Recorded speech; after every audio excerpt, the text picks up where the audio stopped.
asalaamaaleykum wa rahmatullahi taala wa barakatuh jërëjëf mbokku téléspectateur ak téléspectatrice bu télévision El Mauritania télévision nationale tey jii ñu amati mbégte amati kontante ñëwaat ak yéen ci seen émission xeltu tey nag ñu ñëw ci maanaam beneen maanaam facette maanaam face à face lañ koy def tey jii maanaam waxtaane ci lépp loo xam ni jëm na ci wàllu actualité maanaam réew mi ci wàllum maanaam politique. moo waral tax tey jii ci sunu biir émission tey jii ñu invité ñaari kàngam ci biir réew mi di ay maanaam ndaw waaye tamit que di yëngatu di liggéey ci biir réew mi liggéey bu mucc ayib ba tax na kon. dañuy ànd ak ñoom pour waxtaan ak ñoom ci lépp loo xam ni ñëw na lu nu mën a waxtaane ci wàllu réew mi ci wàllum politique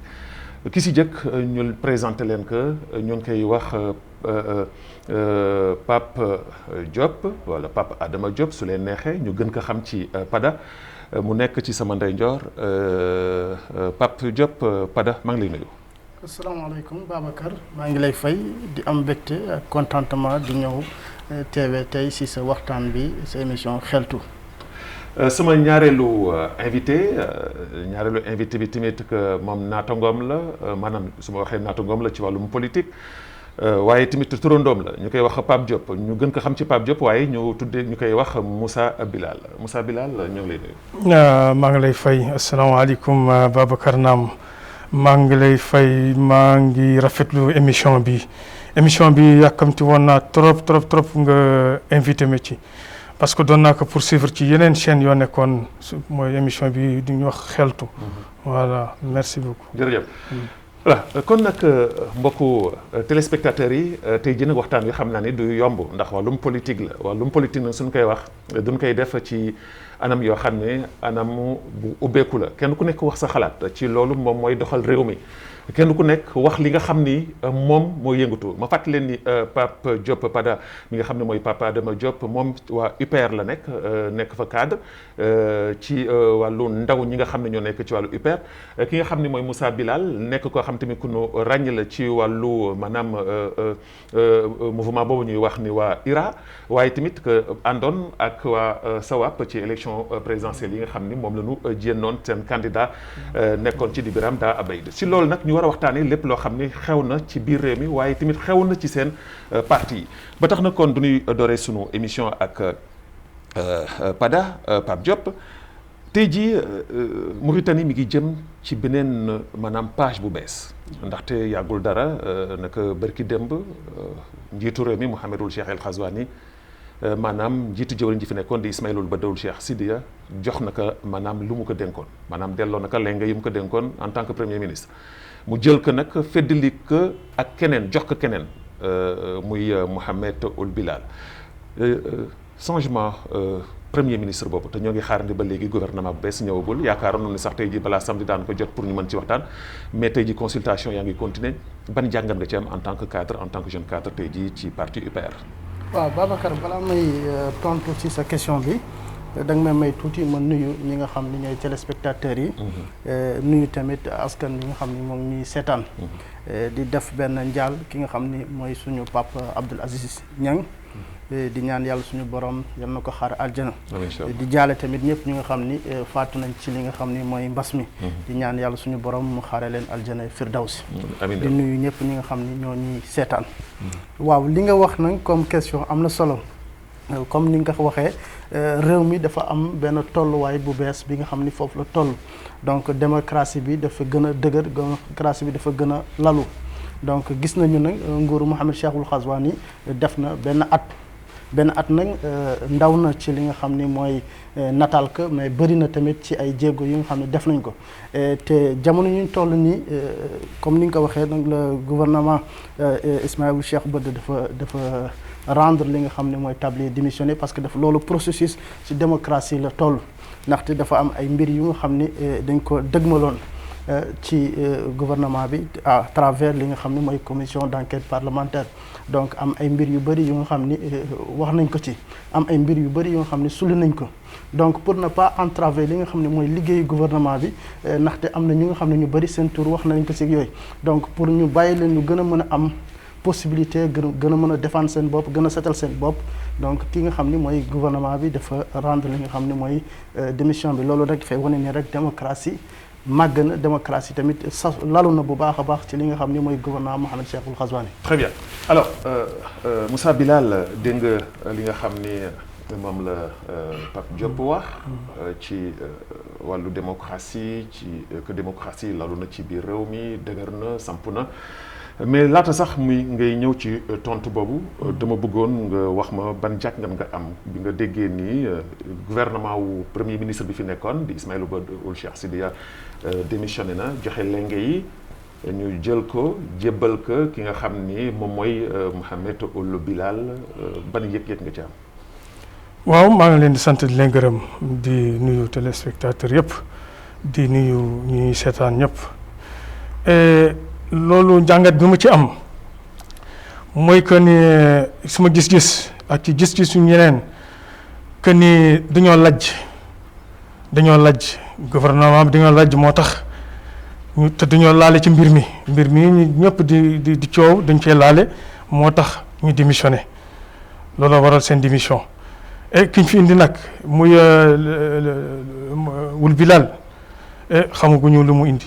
mais nan nga mën a jàngatee que ni duñu lajj te alors que benn at la ñu def te ni mu ko waxee léegi processus électoral la. processus électoral gouvernement bu nu fal bees soo defee at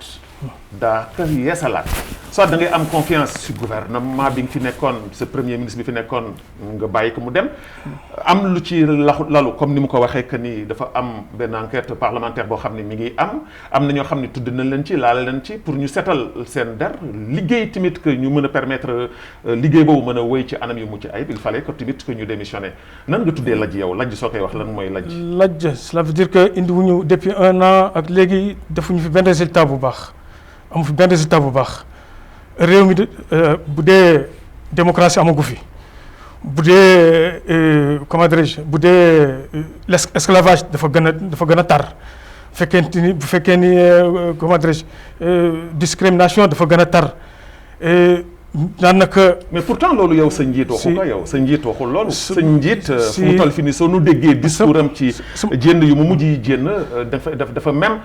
féliciter le nouveau président Mohamed Ould Cheikh Ghazouani si jàngat boo ko soo ko déggee. suñu njiit li mu gis mooy que ni Mohamed Ould Ghazouani ñaari point la réussir agum mooy benn bi. kon soo ma waxee dafay lajj dafay xaw a jëywaat. waaw benn bi mooy dafa libérer les médias. voilà deuxième bi mooy que mu ngi woo opposition bi di waxtaan ak ñoom sinon yi si des. déjà là c'est important. sinon esclavage bi dafa gën a tar ci réew mi. mais xam nga discrimination bi dafa gën a tar ci réew mi. gouvernement xam nga yéen dafa mel na dafa am benn discours rek ngeen am. te loolu la leen di ñëpp di jamee à chaque fois. benn discours ngeen am esclavage.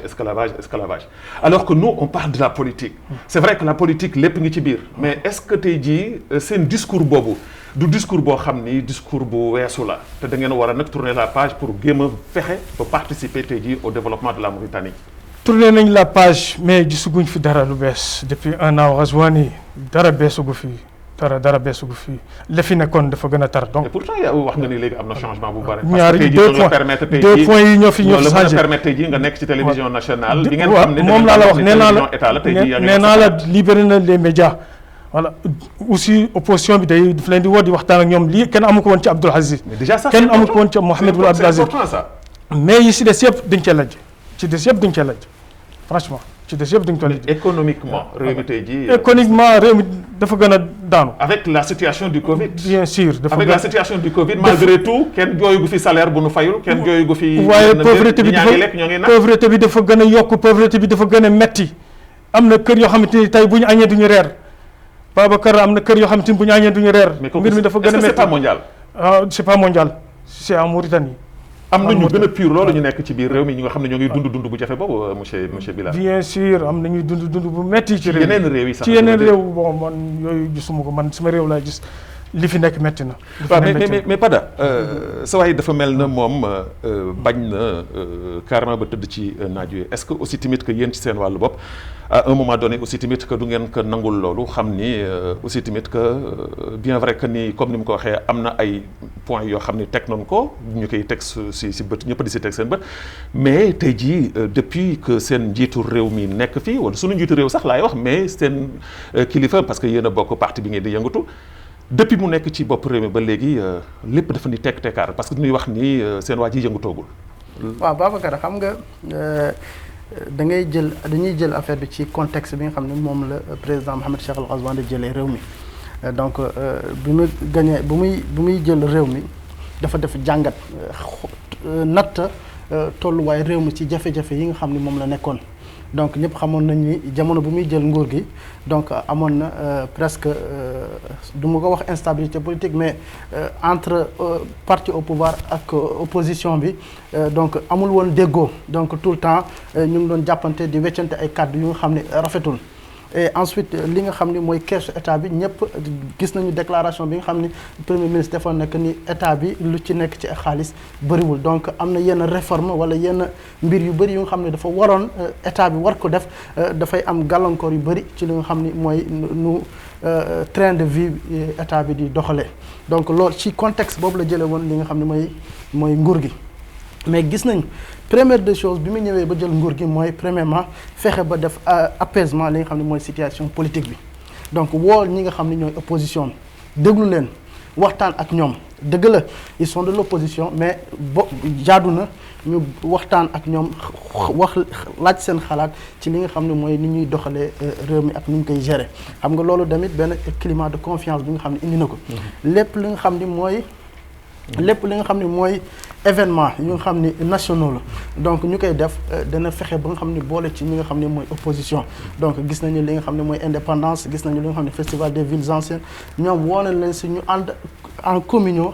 feetandoo mbir yi nekk na lu nga xam ne dalal na donc opposition comme moom ni mu ko waxee ki nga xam ne mooy leader am Birame Da Abeid woo nañ ko waxtaan ak moom donc déglu ko mu wax li nga xam ni moom mooy yéeneem ak bëgg-bëgg ci li nga xam ni noonu la bëgg mbir yi soppeeku donc président déglu na ko te bu mu génnee ci li nga xam ni moom mooy audience am rafetlu na bu baax a baax nopp bi nga xam ni président def na ko donc ça veut dire que déjà am na premier pas bi nga xam ni déjà président Mohamed Cheikh Al Ghazouani réussir na ko gis nañu encore contexte bi nga xam ni moom moo dal adduna bi mooy mbas mi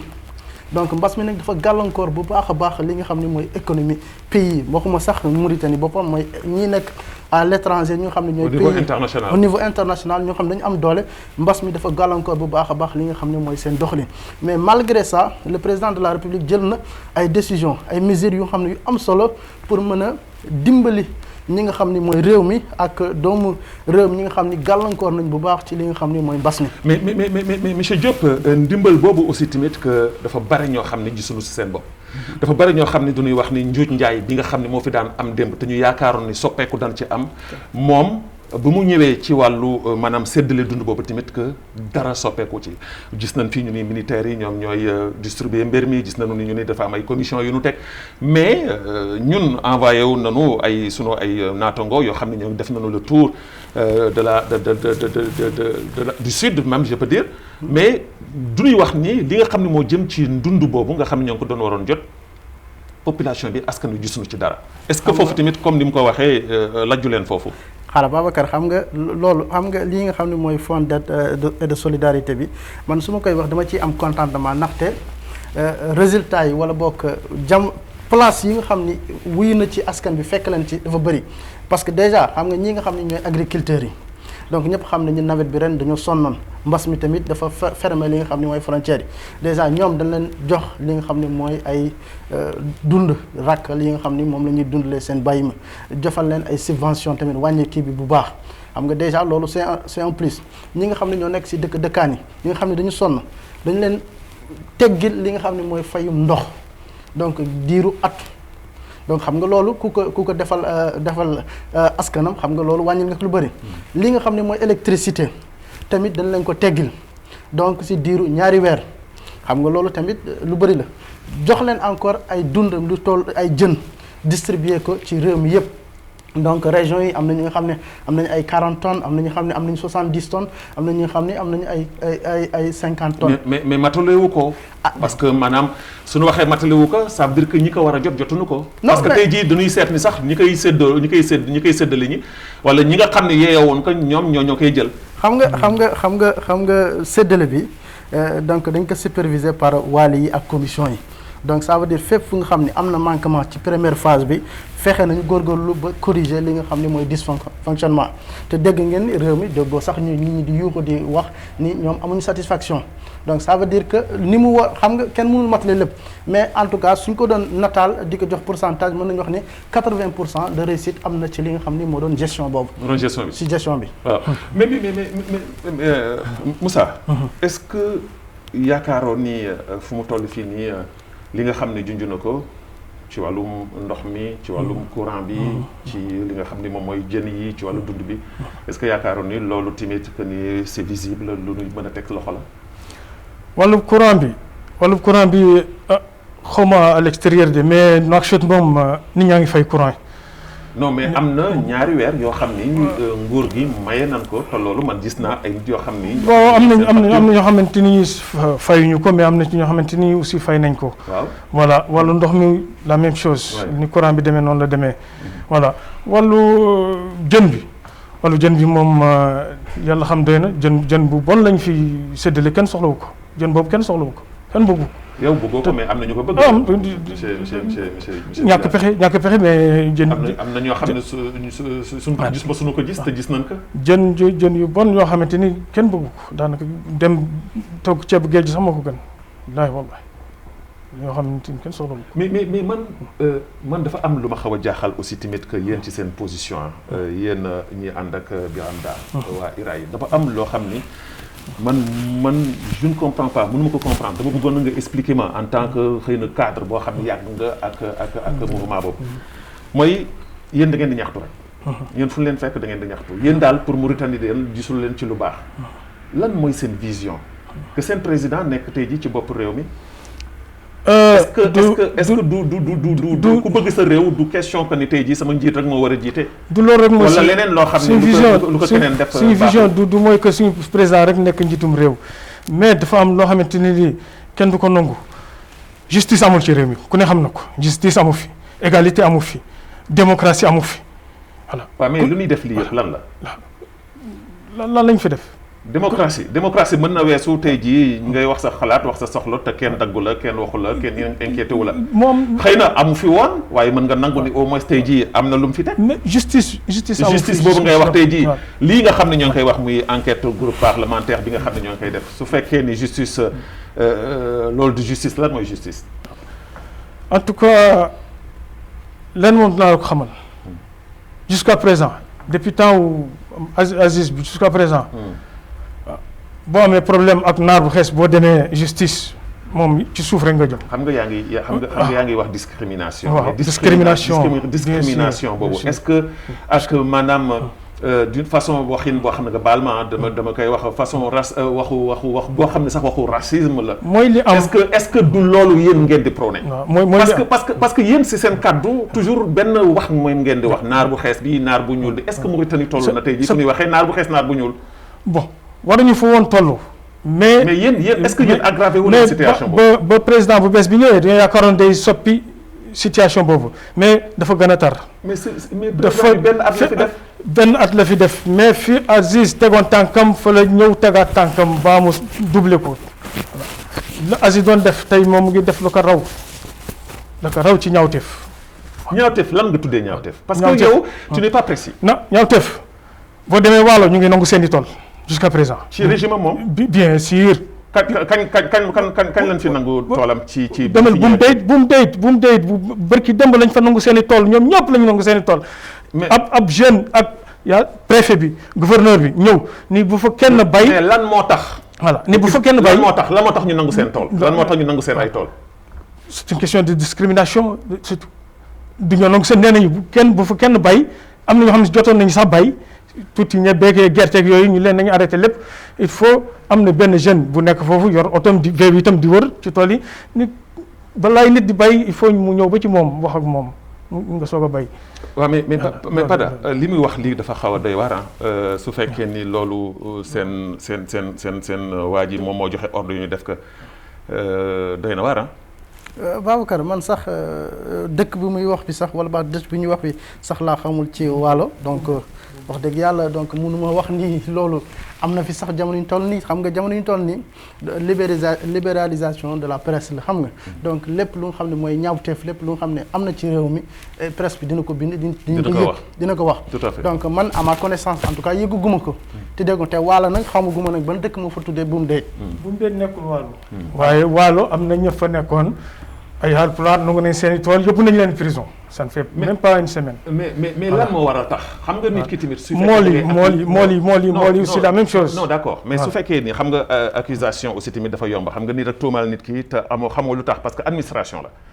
est-ce que tey jii vous avez des preuves yoo xam ni yu tangible yu permettre ngeen wax nu lanu def ak lanu def lu tax ñu jël seen tool. am nañu ay preuves. ana preuve yi. ëpp nañ leen doole yooyu non moi je suis pas d'accord je ne suis pas d'accord parce que tey jii preuve soo koy indi. ni suuf si ñoom ñoo ko moom ñoo fa war a dogal képp ku fa war a am suuf ñoo lay jox suuf Moussa tey jii su fekkee da nga am preuve da nga waroon indi ay documents tegal ma ko ci kaw taabal bi ni ma lii ak lii ak lii ak lii loolu moom mooy preuve parce que réew administration lay doxee. man Babacar Naam mënuma jóg xëy suba jël toolu jàmbur wala jël suuf soo xam ni man kenn attribué wu ma ko ma jël di ci def lu ma neex su ko nguur jëlee teg ko ci loxoom daf ko war teg loxoom. waaw parce que lii xel da ko nanguwul mais mooy li am lii xel nanguwu ko mais mooy li am. gis nañu ni ci conseil des ministres njiitu réew mi jël ci ay dogal wax ni li nga xam ni moom moo jëm ci wàllu suuf si tout récemment yàggul que ni lépp loo xam dañ ko ciy def wala képp kuy jël suuf. di ko jënd ci nit na dem ci ministère bi nga xam ni moom la mu concerné de l'habitat mu dem mu vérifier que am na ay nit yoo xam ne ñoo nga fa ñu xool ko parce que litige suuf dafa mas a am ci réew Mauritanie mais tey ji su ma ñëwee fekk na Moussa Bilal occupé benn suuf boo xam ne moomu ko wala daf ko jël rek ni sama suuf la dagg def lu ko neex état bi soxla suufam wala état bi soxla ni suuf si kat war nañ ko defee nii. Babacar suuf boo xamante ni say maamaati maam ñoo ko doon bay. ñu xëy benn bis. ab mandaari jóge fale bokk nangu say loxo Babacar doo ko nangu.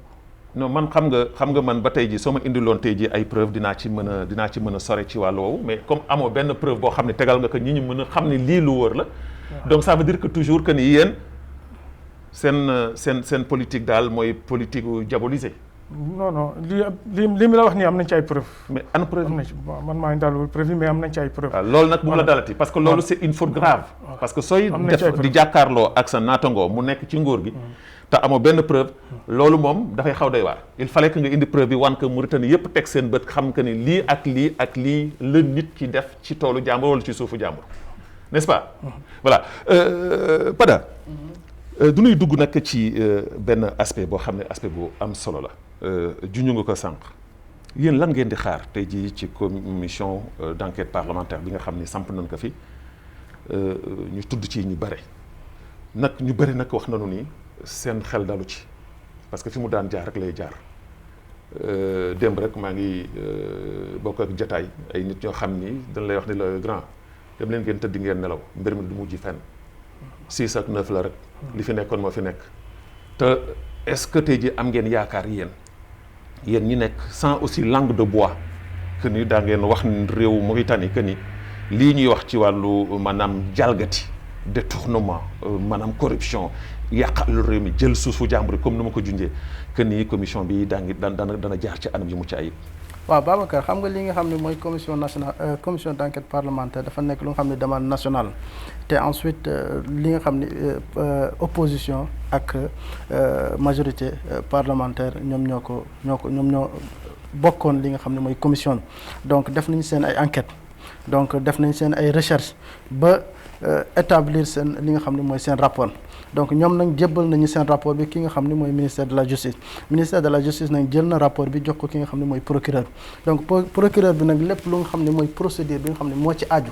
moo ci war ñoom dinañ ko def daañu def nag seen enquête parce que ñi nga xam ne tudd nañ leen si ba léegi kenn xamagul ndax ils sont coupables ou pas parce que léegi dañuy dem ak présomption d'innocence jusqu'à preuve du contraire mais ki nga xam ne nag moom mooy procureur bi ak seen ay jumtuwaay ak seen liggéey bu ñu war daañu def seen ay enquête jël seen ay déglu ñi nga xam ni dañ leen tudd ci li nga xam ne mooy enquête bi donc su fekkee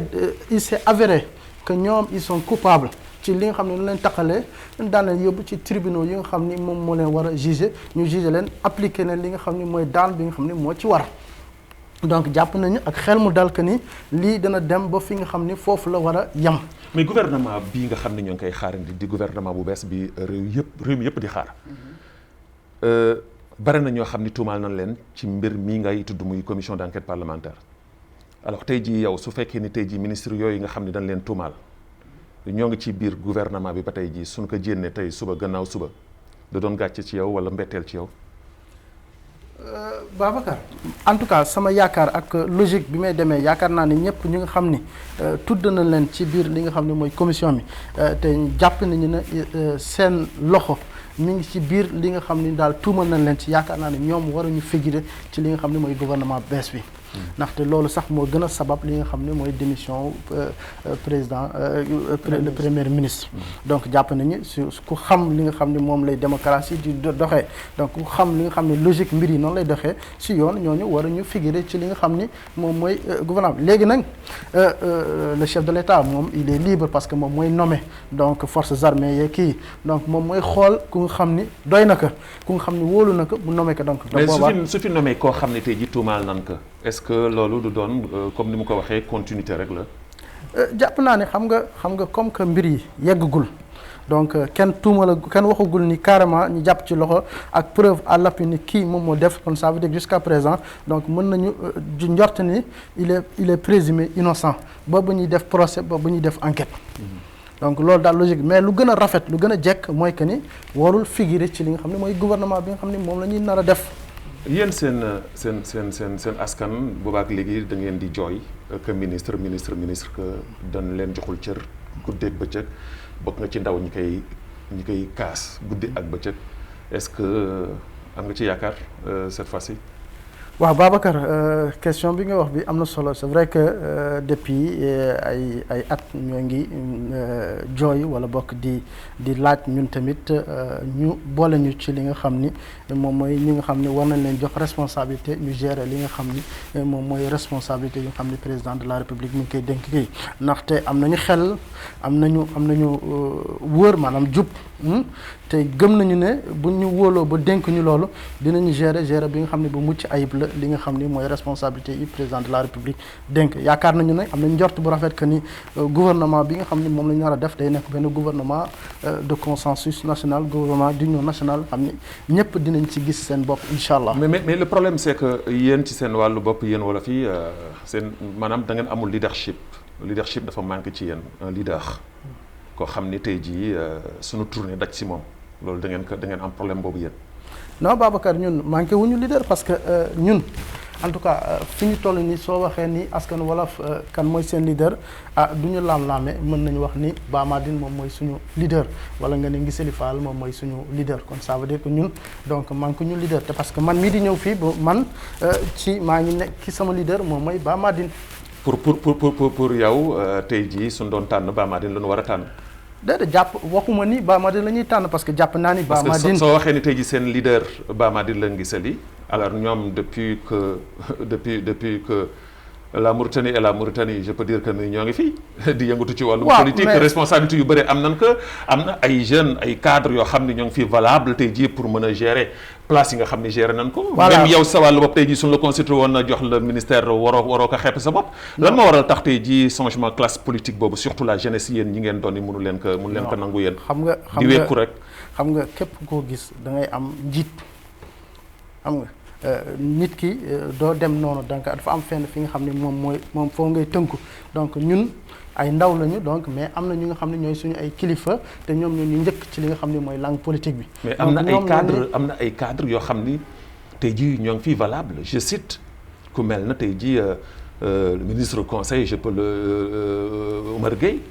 ku mel na Assane Gueye.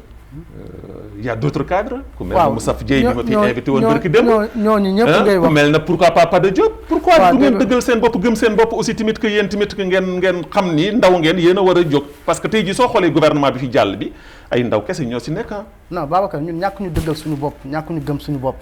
mais comme ni mu la ko waxee rek ñun dañu am ay kilifa donc Bamadine moom mooy suñu kilifa donc moom suñu doon laaj wala wut kenn buñ ko laajee moom xam na ñu nga xam ni moom ñoom ñoo war ak ñoom la war a tànn. est-ce que du laaj mais boppam waxuñu ñun dégluñu suñu bopp. est-ce que du laaj boppam. non mooy moom jamono fi mu toll nii ak stade bi mu toll yaakaar naa ni moom soxla wutul li nga xam ni moom mooy ministre donc moom mooy ministre déjà moom am na benn passage bu glorieux bi nga xam ne def na ko ci réew mi donc moom dina jox place ñi nga xam ne ñooy ndaw ñi parce que jamono ñu toll nii jamono ndaw yi la ça veut dire que donc moom jamono ndaw ji la très bien ça veut dire que moom tey jii pare na tey jii pour céder la place à la jeunesse. waaw moom pare na pour céder la place à la jeunesse moom rôle am léegi est-ce que Ngisali Fall pare na pour céder la place à la jeunesse. voilà Ngisali Fall moom tamit pare na pour céder la place parce que Ngisali Fall mu ngi ñuy tàggat donc lépp lu nga xam ne xew na wala lépp lu am li nga xam ne dafa laaj taxawaay askan bi mi ngi ci boole. ça veut dire que moom mi ngi préparé tey jii su doon choisir tey jii un ministre tey jii ñu consulter leen ñoom daanu jël kenn ci yéen ci jeunesse bi joxe leen. yaakaar nga loolu yow am naa ci yaakaar bu wér que ni ñoom bu ñu leen laajee seen xalaat laaj leen ñoom dinañ tànn ki nga xam ne ci ndaw ñi moo ci gën war a mën a assumer responsabilité yooyu nga xam ne moom lañ koy dénk.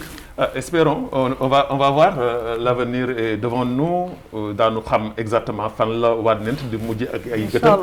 ndaxte du yàgg dara incha allah gouvernement bi dana jënd daanu xam exactement ndax yéen cër bi ngeen di xëccu am ngeen ko wala amu leen ko wala ndax ndaw ñi daanu dugg wala duñ dugg wala la fa nekkoon moo fi nekk ba léegi loolu lépp dana leer incha allah ci quelques heures wala maanaam si ay fan. Moussa damay ñëw ci benn aspect boo xam ni Mauritanie yëpp ñoo ngi koy xaar ma laaj la ko te su ma la ko laajul daan ma mere lool tey jii ci plateau bi mooy gis dégg na fi temps yi sa kilifa Birame Da Al Oulabey di ñu tuumaal ka à travers notre confrère journaliste Hanavi tuumaal ka wax ni l'homme d'affaires Boamatou dafa ko joxoon xaalis boo xam ne daf ko joxoon pour les prisonniers d'Ira ñu sit ñu mu demoon sax boo wax ni moom 30 millions la après am beneen kenn koo xam ne ci rappeurs yi Isaac bu Wula Diblet génn wax ni du 30 millions mais 57 millions la donc ça veut dire que loolu muy tuuma bu doy waar te yow bokkoon nga ci prisonniers yooyu alors tey jii nan la mbir mi demee. loolu dégg nañ ko te yàgg nañ ko dégg am na 200 millions yu ko jiitu. am na 200 millions yu ko jiitu ni Birame Boamatou kii na ko pour campagne présidentielle financé na ko 200 millions yëpp dégg nañ ko mais dara amu ci Birame su amoon xaalis suñ ko financé woon du ñu dem en pleine campagne jóge Néma ñëw ba Attar oto suñu oto yëpp signalé gasoil ñu paan gasoil biir Attar ñu ngi jëm Zouérate xaajal gu ñu sax suñu mission. mais ku amul koppar amoo xaalis nan la ni nan. Birame nan nga mën a. Birame amul xaalis amoo koppar nan nga mën a demee. Birame nitu yàlla la dafa am ay nit yoo xamante ni ku mu yëkkati téléphone la nga def ci moom. te yow mën nga am garantie que ni. koppar boobu ñu koy tuumaal. amul dara amu ci ba ma déggee loolu damaa dem ba ci moom ma ni ko moom président. affaire bii ñuy laam-laamee mbaa defula benn équation mun ma man daal xaw ma lan laay wax mais mun ma ne ko mets-toi en l'aise. te yow yaa koy défendre. waaw man maa koy défendre parce que dama wax ni sa koppar la ñu jël. waaw dama ko xam jukkoom Birame yàgg nañ fanaan yàgg nañ yandu fu ne jaar nañ fa maak moom te gis naa xam naa situation Birame. xaalis bi daal dara amu ci. mais yéen lan moo waral tax nii. lan moo waral tax yéen seen kuréel gi ngeen vous êtes agressif lu tax ngeen am xadar boo xam ni suñu waxee Birame rek ngeen defoon ni Birame da ngeen ko teg foo xam ni kenn waru fa egg moom rek moo fa war a egg. ba tax na sax ngeen am ñoo xam ne dañuy menacé di wax nii dañuy jàll dem Sénégal daanu attaqué kii daanu def lii fan ngeen teg loolu yéen. ñooñu di wax loolu. Birame moom du wax loolu ay attaqué ay xeex ak Birame ku ne xam ne nii il est pacifique te ci loolu la ñuy ñaax chaque jour faut être pacifique man képp ku ànd ak man yoon bi ma jël boo gaawtoo jëlee sa yoonu bopp boo fekkee ne yàkkamti woo àndal ak man réew mi bëgg naa ko jël ak ay loxo yu set wecc voilà parce que dafa am système boo xamante ni moom la occidentaux di def dañ lay dimbali jàppale la ba sa loxo salte taq deret ëllëg boo jëlee réew mi ñu lay pourcentage. mais tey jii ñoo ngi jëm ci gouvernement comme ni ko sa naataango bi waxee gouvernement boo xam ne yaakaar ni gouvernement d'ouverture lay nekk. est-ce que tey jii fu mu toll fii nii yow en tant que tey jii cadre ci mouvement bi nga xam ne mouvement IRA. tey jii su fekkoon ni woon ni njiitu réew mi tey jii tàllaloon na leen loxo. comme ni ko seen président accepté dem seeti ko waxtaan ak moom tey jii bi mu jénnee barki démb visite bi mu def à la rajo. dafa saluer aussi tamit stabilité politique bi nga xam ne am na ci réew mi. ça veut dire que tey jii su fekkoon ni tey jii woon na leen ngeen bokk ci gouvernement bi daa ngeen ci bokk. bon gouvernement bi bien vrai que président bi woon na suñu président toog na ak moom waxtaan na ak moom dig na ko lu bare mais dara amu ci jusqu'à présent. waaw mais dig moom. waaw dig moom xëy na l'avenir dana ñëw. mais dama bëgg nga wax ma tey jii su fekkoon ni woon na leen tey jii. man c'est sûr que buñ nu woon. yow sa xalaatu bopp nan nga koy jàngatee bu desee lu dul ci Birame Dabe du liggéey ci gouvernement. non man waxuma Birame. yow tey jii parce que Birame tamit que nekkul fi pour boppam daf fi nekk pour aussi tamit que askan wi. nekk fi ak ñi ànd ak moom mais nekk fi aussi pour la Mauritanie su fekkee ni li ngeen wax la. mais tey jii su fekkoon ni tey jii moom woo nan ko pour mu bokk ci gouvernement bi. yow si sa wàllu bopp lan mooy sa xalaat. suma xalaat man suma njiit Birame fu ma ne defal sa loxo ma defal sama loxo. mu defal même moom bu ma nee defal solo ci safara ma def ko ci safara. Birame laay xaar. mu ne ma lépp lu leen wax ngeen def ko. ça veut dire que du ngeen teg dara ci réflexion ci xalaat. kon yéen ban intérêt ak lan ngeen mën a apporter Birame daal su fekkee ni tey jii lu mu wax rek ngeen ni ko waaw. Birame li ñu ko mën a apporter mooy que moom balaa muy def dara day waxtaan ak ñun ba pare voilà. mais da ngeen koy war a xelal. voilà waaw duñ koy xelal. est-ce que tey jii su leen woowoon tey jii pour tey jii ni leen njiitu réew mi woo na ma pour gouvernement. man ba tey tontoo ma dama bëgg nga wax man ni man ndax yow ci sa wàllu bopp daa ko wax ni que président il faut yàlli. man xam naa ni kooku waxtaan nañ ceeg moom sax que ni bu ko gouvernement bi wooy ndax day dem moom du dem mu ni du dem du bokk ci du mos a bokk ci gouvernement bi am na ñu ñëw pour convaincre que Jacques Chirac defoon na ka gouvernement France Abdoulaye Wade def na ka gouvernement Sénégal mais mu ni lii Sénégal ak lii France du Mauritanie peuple bi bokkul mentalité yi bokkuñu. bis bu liggéeyee ak gouvernement bi daram yàqu boobaa dinañ ko. même tey jii su fekkee ni pour l'intérêt de la Mauritanie. l'intérêt de la Mauritanie mais piège la bis bu duggee rek piège. kon yéen daal wóoluwu leen ñi fi nekk ñi. déet la fi nekkoon na fi nekk ba tey rek. mais Pada c'est grave ah c'est grave su fekkee ni tey jii ba tey jii mentalité yooyu jógewu fii en tant que jeune ngeen nekk ay cadre nekk ay xaleel ba tey jii. ñi mënatuñu wóoloon tey seen biir c'est grave pour une Mauritanie nouvelle. non pour man climat de confiance ak stabilité am na fii donc nit ñi wóolante nañu parce que déjà opposition bi donc ñoo ngi leen di boole ci lépp li nga xam ne moom mooy gestion bi donc li nga xam ne mooy Covid bi donc avec l'IPR ak opposition bi chaque fois dañuy réunion pour xool gestion bi nan lañ ko gérer donc ça veut dire qualité am na foofu. xëy na nag peut-être xëy na nit ki tamit am na nu muy gëmee wala nit ki am na benn mentalité bu muy amee xëy na peut-être pour nga convaincre du gaaw loolu laa jàpp mais en tout cas jamono ñu toll nii avec le régime de Mohamed Ghazouani jàpp naa ni confiance am na donc réciprocité tamit am na donc jàpp naa ni confiance am na fu ñu toll nii parce que lépp li nga xam ne dige woon na ko bu ko commencé wul réaliser mi ngi teg ay jalons pour nga xam ni wane ni moom fii la nar a jëm te dina ko def. mais Pada tey jii yow doomu waalo nga. ñëpp xam nañ ni waalo souffrance bi ñuy dund. ci wàllu suuf si ci wàllu ndox mi ci wàllu courant bi ci wàllu yoon yi. tey jii su newetee nii xëy na sax yow sa dëkk Kër Mour tane na léegi parce que def nañ farang-rang mais laata ngeen koy am fu nekk dugg ngeen fu lu nekk dañ ngeen ko am na tey gox-goxaan yoo xam ne 7 kilomètres 6 kilomètres 5 kilomètres ku mel lu mel na bërëng lu mel na jëkk pour nga dem fa pour nga accéder su nawetee su tawee c'est un problème courant moom kenn waxul waxam dafa mel na ñoom bokk nu ci réew Mauritanie nga nekk un jeune cadre tey jii di ci yëngatu depuis booba léegi mais dafa mel na des fois dañ leen di sëlëm du ngeen gis li intérêt maanaam seen maam seen yaay seen baay seen rakk seen doom yi ngeen bàyyi fale mais seen intérêt personnel pour benn poste bu ndaw pour am dugal seen poste yamale foofu dawal benn auto climatisé toog ci benn confort li ci des li dootu leen ko toppatoo te bari na ci yéen. waaw Babacar loolu dama ci sawar tontu xam nga comme ni ñu ko waxee xam nga déjà ñun candidat Mohamed Cheikh Al Ghazouani bi muy nekk candidat dañu demoon seeti ko donc waxtaan ak moom bu ñu demoon seeti ko waxtaan ak moom dañu def suñu benn mémorandum mémorandum bi dafa relater lépp lu nga xam ni moom mooy jafe-jafe yi nga xam ni moom la dëkk Waalo yi di jànkonteel li nga xam ne mooy yoon yi nga xam ni bu nawetee day dagg ñàkkum courant bi difficulté yi nga xam ne moom la agriculteurs yi di am donc loolu yëpp ñu jël ko dëxañ ko ci këyit ñàkk promotion jeune cadre wala promotion ndaw askan wi yooyu yëpp dëxañ nañ ci benn këyit jébbal ko ki nga xam ne mooy candidat bi donc moom si boppam rafetlu woon na ne yombalal nañ ko li nga xam ne moom mooy liggéey bi te gis nañu bu muy def campagne bi mu ñëwee ba Rosso wax na li nga xam ni moom la ñu waxoon ci li nga xam ni moo doon référendum bi cité jafe-jafe yi nga xam ni moom la dëkk Waalo yi di am ci loolu nag moom indi na ci saafara moom mooy li nga xam ne mooy délégation de solidarité nationale et de lutte contre l'exclusion donc délégation boobu nag dafa nekk ay presque 5 programmes yi nga xam ne moom moo tënku ci li nga xam ne mooy biir li nga xam ne mooy programme boobu donc ñooñu commencé nañu li nga xam ni moom mooy seen ay mission d'enquête yi pour xool fépp nga xam ne ay dëkkaan jafe-jafe yu ñu am pour ñu mën ci saafara donc par exemple soo jëlee programme bi ñuy wax Sheila donc lépp lu nga xam ni moom mooy électrification rurale lépp li nga xam ni moom mooy construction ay établissement scolaire lépp li nga xam ne ay poste de santé loolu yëpp dinañ ko réaliser ci li nga xam ne mooy programme boobu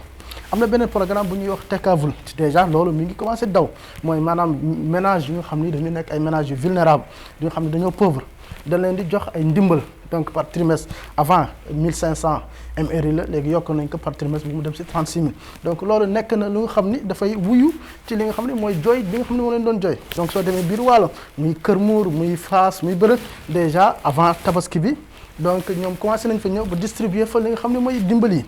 waaw mais est-ce que ndimbal boobu ñu leen di jox. muy jëm ci ceeb ak dawlin ak une somme d'argent est-ce que ñoom amul leen gën a loolu ñoom ñiy baykat yi di bay suñu bayee mën a dox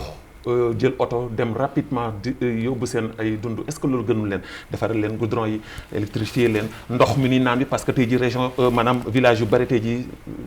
toq la ñuy gis ci ndox. waaw dégg li ma la wax moo ne la xam nga lépp loo gis étape par étape la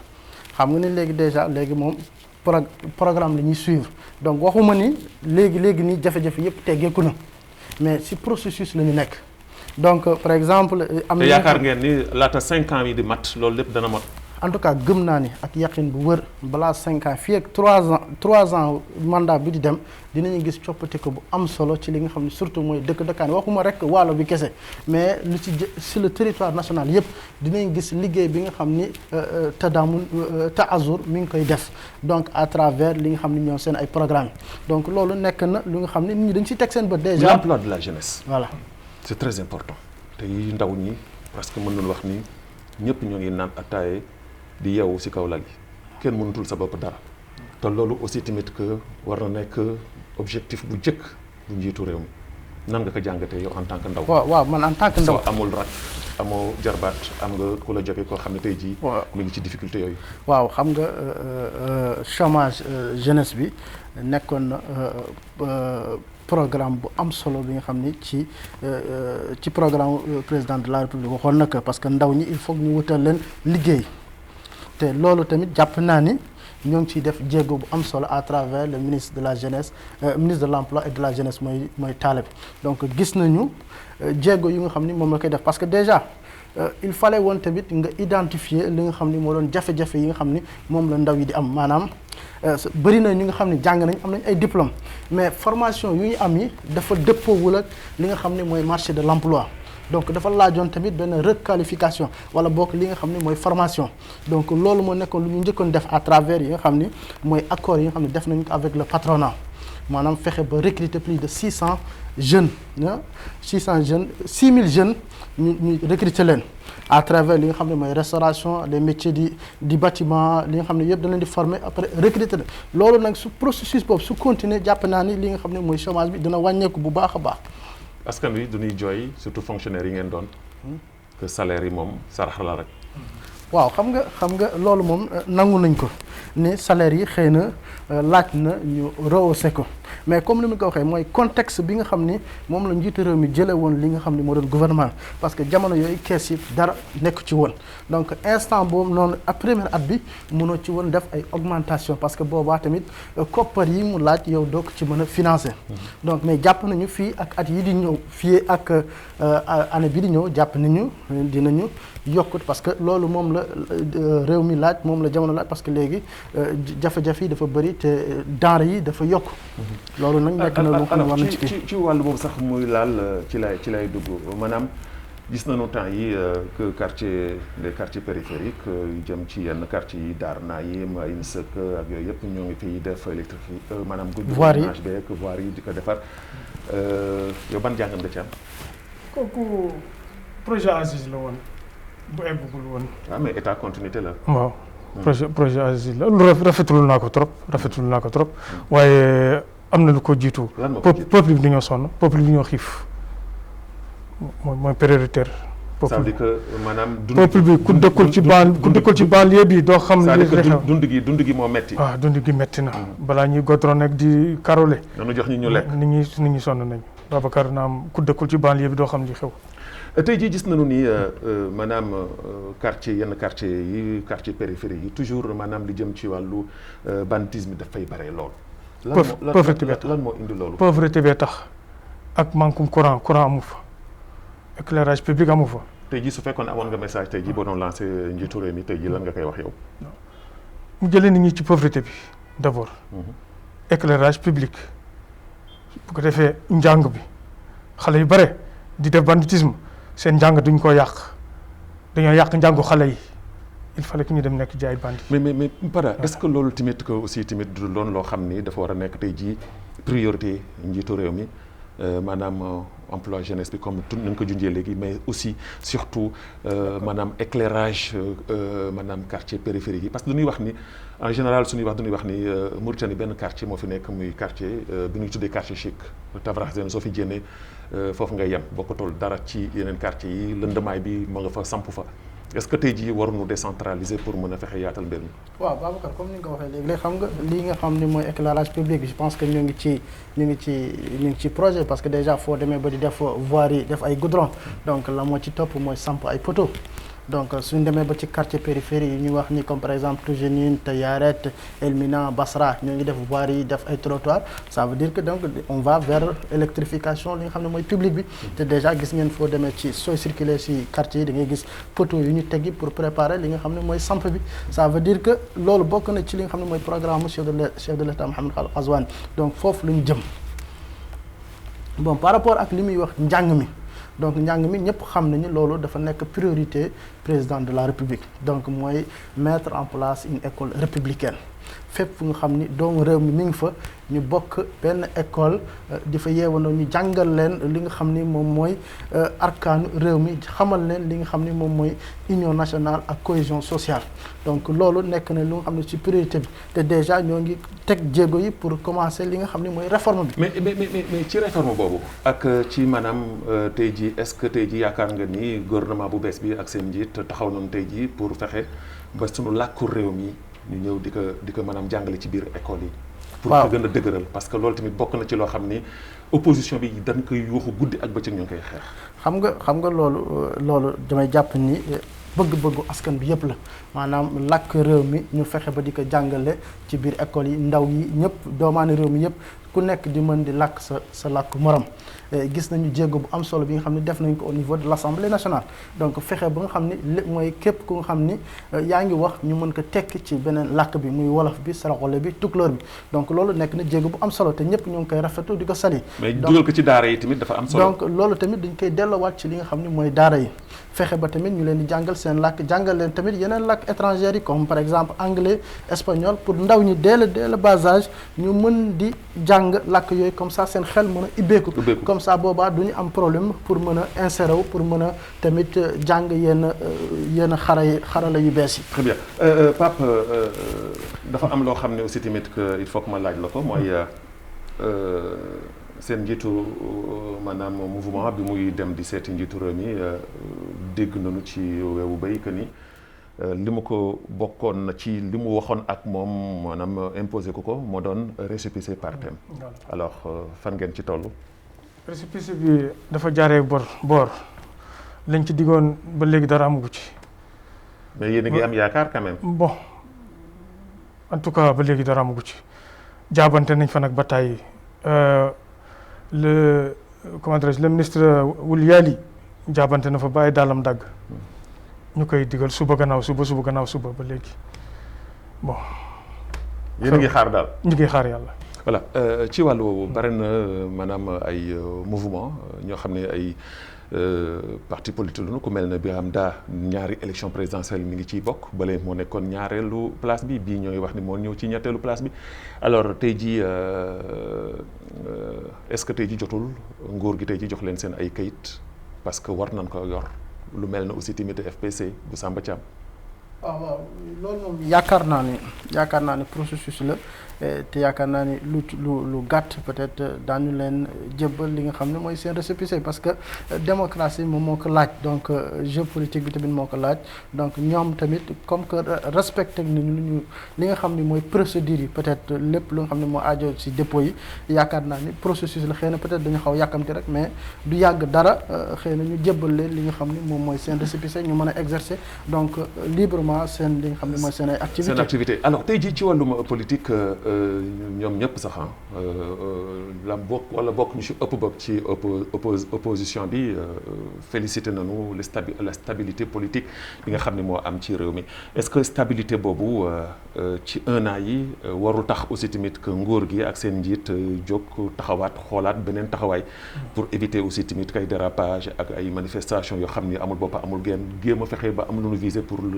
l'intérêt de la Mauritanie liggéey réew Mauritanie parce que dafa jot parce que sonn nañu ci traînage bi. waaw xam nga ku bëgg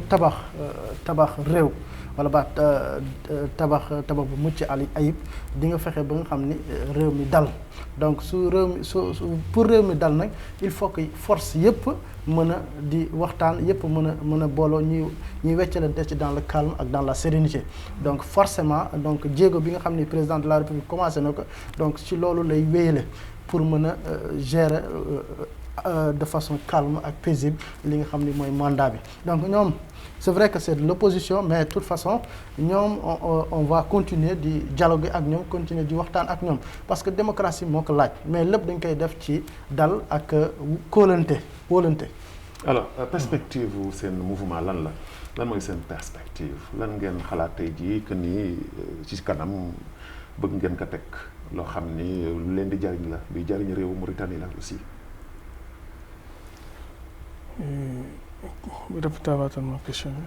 tey jii kuréel gu nekk muy parti politique muy mouvement muy association am na lu muy viser jëmale ko ci kanamam lu mu bëgg def ci kanamam loo xam ni da koy jariñ moom waaye jariñ intérêt jariñ réewu Mauritanie lan ngeen teg ci kanam loo xam ne tey jii dana jariñ seen parti wala bon seen mouvement je veux dire jariñ aussi tamit que askanu réewu Mauritanie mu nekk intérêt général. bon question boobu man.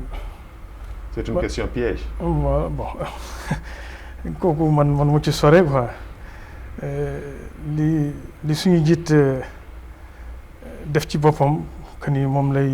kii ëllëg man kooku man. mais man xam nga Pape man seulement sérieusement man tey moom déception laa am parce que lu tax ma am déception mooy man dama jàpp ni ba tey jii kon yéen benn nit moom mooy dogal yéen daal amu leen xel amu leen xalaat. te xalaat ak xel dafa naa ni du benn nit moom moo koy gérer tey ji njiitu réew mi Mouhamadou Cheikh Al Ghazouani dafa am ay entourage am ay conseillers am ay nit yoo xam ne dañuy diisoo ak moom am ay jëwriñ mais yéen am ngeen bureau exécutif am ngeen ay mbooloo ñu nekk seen gannaaw lan mooy seen perspective su ngeen ko xamulee dafay xaw doy waar. c'est que damaa xaw a sore foofu tuuti bokkuma ci bureau exécutif bi. mais bokk nga ci ñi diisoo ak moom. di ko conseiller di ko xalaat. xanaa am ngeen lu ngeen di teg si kanam loo xam ni peut-être que tey jii dana leen mën a. parce que question boobu ñi bokk ci bureau exécutif bi ñoom ñoo xam. exactement loolu man xaw naa sore foofu tuuti. xam nga sore foofu. waaw loolu alors Pada alors yow tey jii lan mooy sa vision tey jii nga xam ne tey jii soo ko doon wax njiitu réew mi da nga koy wax ni que lii de soo ko defoon góor gi soo defoon lii daanu mën a jëm ci kanam lan mooy sa mbébét ci loolu.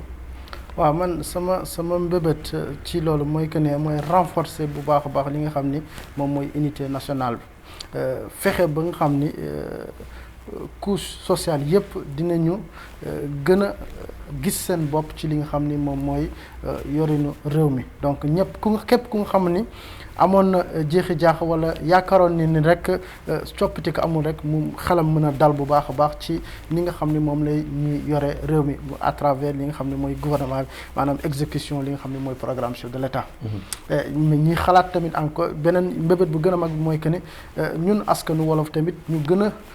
ràññeeku ñu gën ñu wóolu ñu dénk ñu ay ndomb tànk ndax ñu mën a ñun tamit jouer pleinement suñu partition ci li nga xam ni moom mooy gestion.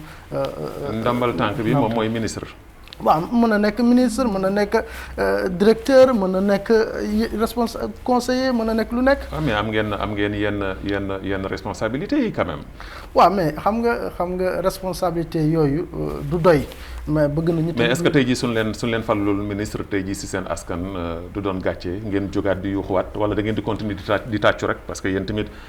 ay ndaw ngeen mais yéen moom comme ni ko naari di waxee nii rek. non déedéet ñun xam nga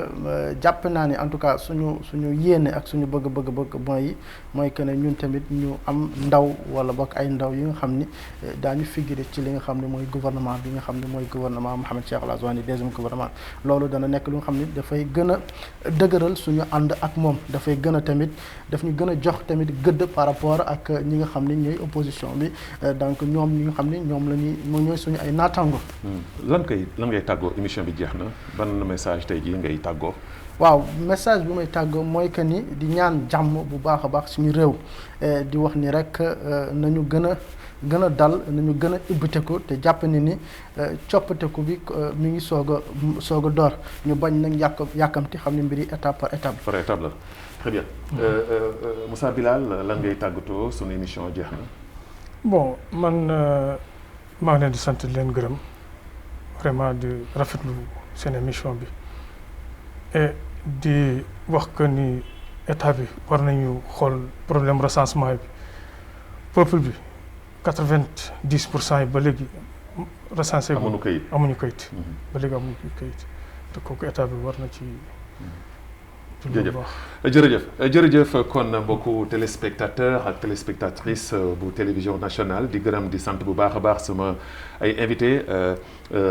Pape Diop Papa Adama Diop ñu gën ko xam ci Pada mu doonoon tey sama invité di la gërëm di la sant bu baax di la jox daje ci yeneen émission incha allah. incha allah jërëjëf Babacar. voilà di gërëm aussi tamit que Moussa Bilal ñu gën ko xam moom ci Pape Diop di la gërëm di la sant ci maanaam jotaay bi nga xam ne tey jii may ngoonu ko tey jii ñu la ciy sant di la gërëm. merci maa ngi lay sant di la gërëm bu baax Babacar. merci beaucoup merci également la régie Maymouna Idoumou ci wàllu réalisation bi.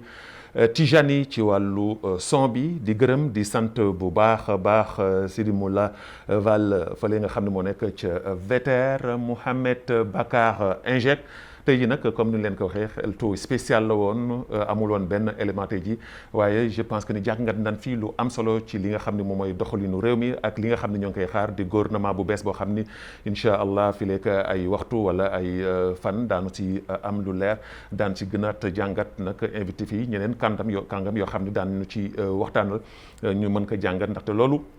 mooy li nga xam ne mooy actualité te xeltu actualité topp ngir l'intérêt comme ni ma koy waxee de la Mauritanie fexe ba kenn ku nekk ci askan wi yëg ci boppam comme ni ma koy waxee ñun askan wi leen fi nekkal amuñu parparloo amuñu maanaam féete lépp lu ñuy def dañ koy def ci wàllum professionnalisme ci éthique ak déontologie ngir mën a fexe ba Mauritanie gis seen bopp di gërëm bu baax a baax a baax a baax ñi nga xam ne ñooy ànd ak ñun saa su nekk ci émission xeltu di leen jox daje incha allah samedi bi di ñëw ci beneen émission xeltu yal na yàlla jàmm ci biir mi yàlla muccal leen muccal nu digganu ci géej xewal wasalaamu aleykum wa rahmatullahi taala wa barakaatu.